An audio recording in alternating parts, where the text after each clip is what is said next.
Well, Channel 3 is your back to school authority, and we are speaking with superintendents all around the state as kids and teachers get ready to head back to class. So today I'm joined by the superintendent of the capital city of Hartford, Dr. Leslie Torres Rodriguez.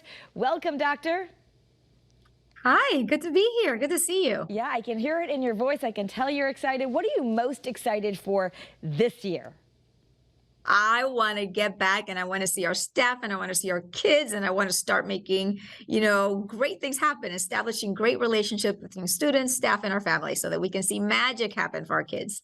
Now, yeah, and this is, I know it's been a challenging time to say the least over the last couple of years of the pandemic, but now it was recently reported that you're facing a teacher shortage of more than 200 teachers. So how are you coping with that? Yeah, so first we're celebrating that we did welcome 190 teachers since we started our recruitment efforts in the spring. But yes, currently we have over 292 of those are classroom teachers, and that has been our priority and will continue to be our priority in the next couple of weeks. We have 39 schools, and so each school has 1 to 2 classroom vacancies. The other are certified vacancies as well, but they're, focused on special education, our speech and language therapists. And so right now, the focus for those 92 are classroom teachers that we're looking for.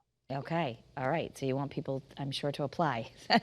Yeah. Yes, because we have 110 substitute teachers ready to go, but we know that students deserve to have a certified, highly qualified teacher in their classroom every single day. And so our efforts will continue. Tell us about the Career Pathways Project.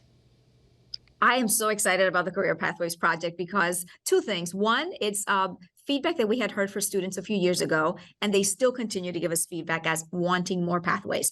Students told us that they wanted to understand the connection between what they were learning in the classroom and the real world and career opportunities and pathways to those careers. And so we take a pathway like the Allied Health pathway, and students are able to, beginning in 9th grade, identify all of the careers under that allied health umbrella and identify shadowing and have shadowing opportunities, mentors with folks in the field, experts in the field that guide them throughout the process and even mentor them throughout high school and beyond. And so it's an opportunity for students to have deep engagement, not only in content, but also in the real world. So it's a win-win. Yeah, and I understand that's a priority to increase the engagement of students as well as well-being. I mean, it's been a time. So how are you working to help the whole student post-pandemic?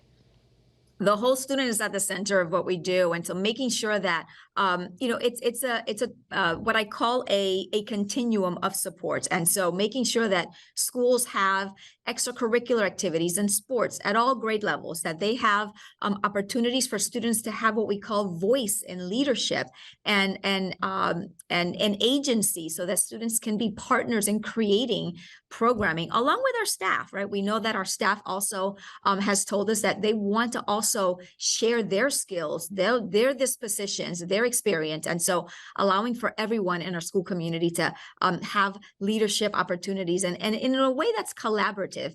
And then also tending to the mental health and wellness of students and staff. We know that it has been challenging. Many of us are still, working through grief, that's been a result of some loss through COVID. And so we have to be mindful of all of those. And so adding additional social workers, partnerships with our community providers so that they can provide those counseling and those clinical supports as well to our students. And then opportunities for pure fun and joy.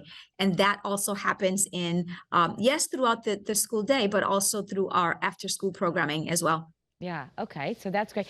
What's school going to look like? I know the CDC has said we don't have to wear masks or social distance anymore. Hartford had a lot of kids going remote. Now that this new year is starting, is everyone just going to be like it used to be? Well, I will tell you that I've had conversations already with some families that have called in to just express a little apprehension and concern, and masks are going to remain optional. And we're going to continue to have them available for students and staff as needed. But we're going to also continue some of the mitigations that we had before, distancing to the extent possible in the lower grades, cohorting as well. And making sure that we continue to disinfect and practice good hygiene, and the COVID testing, making it available to families and students so that when there is the first sign of a symptom that we are able to identify whether or not it's a positive case, because we know that last year specifically with the variants, there was quarantining that we had to do, and we know that it wasn't just for the student, but oftentimes it was for their sibling, and so we know that impacted students' ability to come to school, and it exacerbated our chronic absenteeism rates as well. Yeah, so then this year, just to be clear, if someone, as long as they test negative, maybe they have a runny nose, maybe they have something, do they get to go back to school? They don't need to quarantine? They get to come back to school, absolutely. Yeah, yeah. So the school board also recently adopted a policy to protect transgender and nonconforming students. Can you tell me a little bit more about what that will do? Yeah, so we've always been focused on being a safe, welcoming, and inclusive place for students and staff. And so this policy just furthers that mission and puts it in writing so that all schools and staff not only can see the policy, but also there's going to be some additional awareness and education for our staff as to what that means.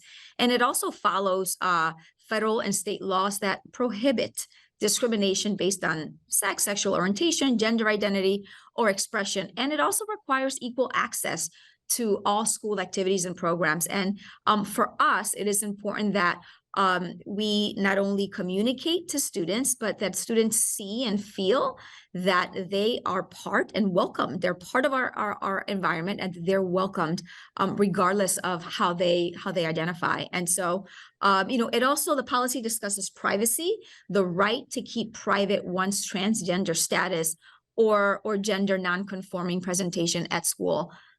Okay. And then, technology was a big part during the pandemic, especially with remote learning. I know there were a lot of donations with Chromebooks and whatnot. Is that still going to be a big part of moving forward into a more traditional school year? And do you have enough technology? Will there be enough Wi-Fi for kids?